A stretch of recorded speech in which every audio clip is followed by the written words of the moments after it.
Good morning girls. हमारा आज का टॉपिक है प्लांट क्लासिफिकेशन। सबसे पहले मैं इसकी परिभाषा बताना चाहूँगी। पादप वर्गीकरण का अर्थ किसी एक ज्ञात जाति को उसके गुणों के आधार पर पादप जगत में एक निश्चित स्थान पर रखना है। अनेक महान दार्शनिकों, फिलोसफर्स, हर्बलिस्ट और बोटेनिस्ट द्वारा समय समय पर प्लांट्स के वर्गीकरण की, पादपों के वर्गीकरण का मेथड या पद्धतियां अलग अलग तरीके से दी गई हैं। तो सिस्टम ऑफ क्लासिफिकेशन क्या है, वर्गीकरण की पद्धतियां क्या है, इन्हें हम कितनी श्रेणियों में विभाजित करते हैं, ये आज के इस टॉपिक में हम डिस्कस करेंगे। ये पद्धतियों को निम्नलिखित 3 पार्ट्स में 3 श्रेणियों में विभाजित किया गया है। नंबर 1 आर्टिफिशियल सिस्टम यानी कि कृत्रिम पद्धति। नंबर 2 नेचुरल सिस्टम यानी कि प्राकृतिक पद्धति। और नंबर 3 फाइलोजेनेटिक सिस्टम यानी कि जाति वृत्तीय पद्धति। इन तीनों के बारे में ही थोड़ा सा मैं ब्रीफ में बताना चाहूँगी। सबसे पहले हम लेते हैं आर्टिफिशियल सिस्टम या कृत्रिम पद्धति। इस पद्धति में पौधों का वर्गीकरण केवल कुछ ही लक्षणों के आधार पर किया गया, जैसे कि पौधों की प्रकृति कैसी है, जैसे ट्री के रूप में है, श्रब के रूप में है या हर्ब के रूप में है। और अगर हम सेक्सुअल कैरेक्टर्स लेते हैं, लिंग, जैसे पुंकेसरों की संख्या कितनी है, अंडकों की संख्या कितनी है, इन लक्षणों के आधार पर पौधों का वर्गीकरण किया गया। ये पद्धतियाँ 300 BC से लेकर लगभग 1830 तक प्रचलित रहीं। इस क्षेत्र में थियोफ्रेस्टस नामक वैज्ञानिक, जो कि ग्रीस के निवासी थे, हम सब इन्हें फादर ऑफ बॉटनी या वनस्पति विज्ञान के जनक के रूप में जानते हैं। इन्होंने पौधों को प्रकृति के आधार पर 4 समूहों में बांटा।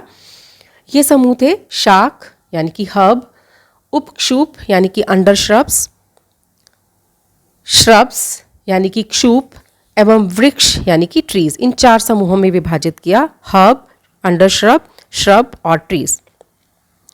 इन चारों के बारे में इन्होंने अपनी प्रसिद्ध पुस्तक हिस्टोरिया प्लांटेरम के में विस्तार से इन्होंने इसकी जानकारी दी। इसके पश्चात आर्टिफिशियल सिस्टम के तहत एक और वैज्ञानिक हुए, प्रसिद्ध वैज्ञानिक हुए, कैरोलस लीनियस। ये स्वीडन के निवासी थे और इन महान साइंटिस्ट को हम आधुनिक वनस्पति विज्ञान का जनक भी कहते हैं, फादर ऑफ मॉडर्न बॉटनी भी कहते हैं। इनका कार्यकाल 1707 से 1778 के बीच में रहा। इन्होंने 3 किताबें लिखी। प्रथम बुक थी इनकी हॉर्टस अप्लैंटिकस, 1732 में पब्लिश हुई। इसके बाद जेनेरा प्लांटेरम 1737 में पब्लिश हुई। स्पीशीज प्लांटेरम 1753 में पब्लिश हुई। स्पीशीज प्लांटेरम में दिए क्लासिफिकेशन का आधार जो है वो लैंगिक लक्षणों को रखा गया। सभी पौधों का नामकरण द्विनाम पद्धति के अनुसार किया गया, यानी कि इन्होंने बताया कि प्रत्येक प्लांट के 2 नाम होते हैं। एक उसका जेनरा यानी कि वंश का नाम होता है और दूसरा उसका स्पीशीज यानी कि जाति का नाम होता है। इसे हम द्विनाम पद्धति कहते हैं और कैरोलस लीनियस को हम फादर ऑफ मॉडर्न बॉटनी कहते हैं। बहुत ज़्यादा डिटेल में तो हम इसके क्लासिफिकेशन के बारे में यहाँ पर नहीं जाएंगे। अब मैं थोड़ा सा बताना चाहूँगी कि इस प्रकार के क्लासिफिकेशन की क्या गुण थे इसकी मेरिट्स ये थी कि पौधे की पहचान इन्होंने एक लक्षण के आधार पर की जा सकती है, यानी कि सभी प्लांट्स की पहचान हम एक ही लक्षण के आधार पर कर सकते हैं। सबसे बड़ा गुण दोष क्या था, डिमेरिट क्या थी, इस पद्धति में एक बीजपत्री व द्विबीजपत्री पौधों के अलग अलग समूह नहीं है। इस कारण एक ही लक्षण के आधार पर पौधों का वर्गीकरण करने से मोनोकॉट व डाइकॉट के कुल आपस में इंटरमिंगल हो गए, आपस में मिल गए।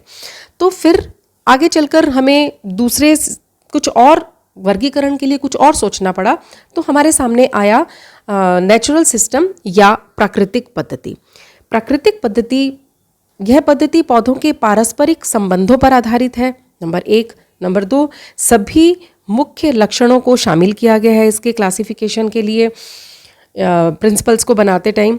इसमें आगे जो काम किया है, सबसे पहले एंटोनी एल डी जुस्सी नामक साइंटिस्ट ने, इनका कार्यकाल रहा 1686 से 1758 के बीच में।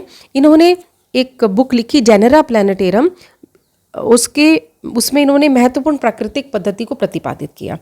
इसमें उन्होंने स्टेमन्स व ओवरी के सापेक्ष स्थिति के आधार पर, यानी कि पुंकेसरों व अंडाशय की सापेक्ष स्थिति के आधार पर प्लांट्स को 3 भागों में बांटा, एकोटिलिडन्स, मोनोकोटिलिडन्स एंड डाइकोटिलिडन्स।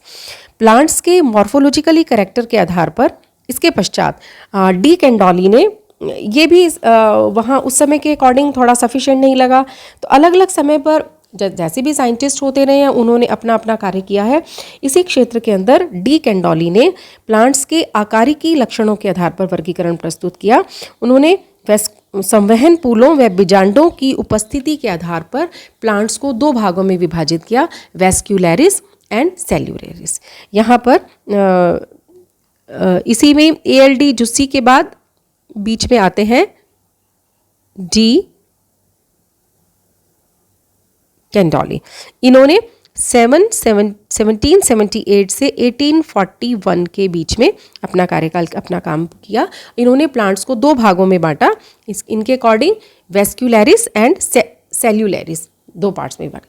अब इसमें त्रुटि क्या थी? इसमें त्रुटि ये थी कि डी कैंडोली ने संवहनी क्रिप्टोगेम्स को मोनोकॉट्स के साथ रखा, जो कि ये पॉसिबल नहीं था। इसके पश्चात जो मुख्य कार्य किया है वो किया है बेंथम एंड हुकर ने।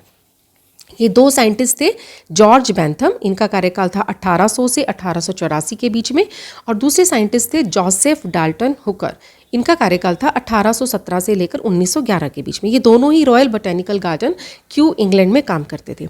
इन्होंने लैटिन लैंग्वेज में जेनेरा प्लैनेटेरम एक बुक लिखी, लैटिन लैंग्वेज में थी। इसके 3 वॉल्यूम पब्लिश हुए। 1862 जुलाई में से लेकर 1883 अप्रैल तक तीनों वॉल्यूम्स इसके बुक पब्लिश हुए। लगभग 21 वर्षों में इन्होंने ये कार्य संपादित किया, और इस प्रकार से क्लासिफिकेशन की ये एक महत्वपूर्ण और मौलिक देन है इन दोनों साइंटिस्ट की वजह से। बेंथम एंड हुकर ने बीज युक्त पादपों को डाइकोटिलिडन्स, जिम्नोस्पर्म्स व मोनोकॉट्स में विभाजित किया, यानी कि डाइकॉट्स द्विबीजपत्री, अनावृत बीजी और एक बीजपत्री में विभाजित किया। मुख्य गुण क्या था इसका? पौधों के वास्तविक गुणों पर आधारित वर्गीकरण है ये। यही कारण है कि विश्व के मोस्ट ऑफ द हर्बेरिया, यानी कि पादप संग्रहालय जो है वो इसी वर्गीकरण के अनुसार व्यवस्थित हैं।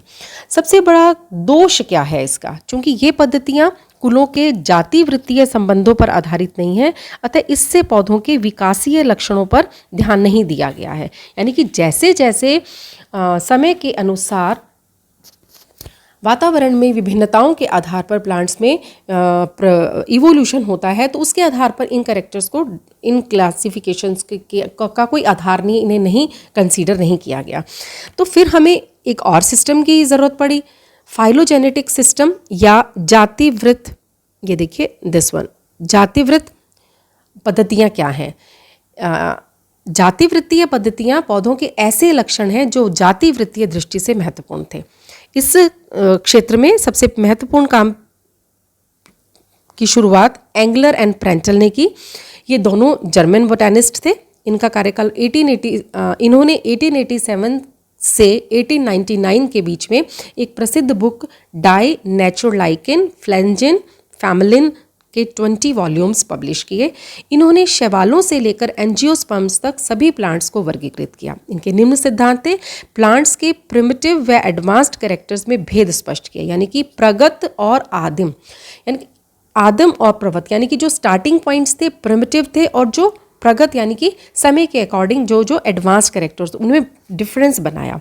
मोनोकॉट्स को डाइकॉट से अलग रखा, यानी कि एक बीजपत्री पादपों को द्विबीजपत्री पादपों से अलग रखा। उनके अनुसार ग्रासेस की तुलना में, यानी कि घासों की तुलना में ऑर्किड्स अधिक एडवांस्ड होते हैं, तो ये एक डिफरेंस उन्होंने बनाया। इसके पश्चात इसी क्षेत्र में फाइलोजेनेटिक सिस्टम में जॉन हचिनसन ने 1884 से 1972 के मध्य, ये इनका कार्यकाल था, ये भी royal Botanical Garden Kew England में कार्यरत थे। इन्होंने अपनी एक फेमस बुक लिखी the families of flowering plants, यहाँ पर लिखी इन्होंने। यह बेंथम एंड हुकर तथा बैसे की पद्धति वर्गीकरण के उनके आधार पर आधारित है। अपने इस वर्गीकरण में हचिनसन ने पुष्पीय पादपों के वर्गीकरण के सिद्धांत दिए। ये वैसे हमारा अगला टॉपिक शुरू हो जाता है। तो मुख्य रूप से ये 3 सिस्टम्स हैं, आर्टिफिशियल सिस्टम, नेचुरल सिस्टम और फाइलोजेनेटिक सिस्टम। जिस सिस्टम को हमारे most of the herbaria follow करते हैं वो है नेचुरल सिस्टम में बेंथम एंड हुकर का system. Hutchinson system of classification में इन्होंने पुष्पीय पादपों के वर्गीकरण के बहुत सारे सिद्धांत दिए। हमारा अगला टॉपिक भी यही है कि basic concepts in evolutionary tendencies in flowering plants. तो हम ये उसको अगले लेक्चर में रिकॉर्ड करेंगे। Thank you.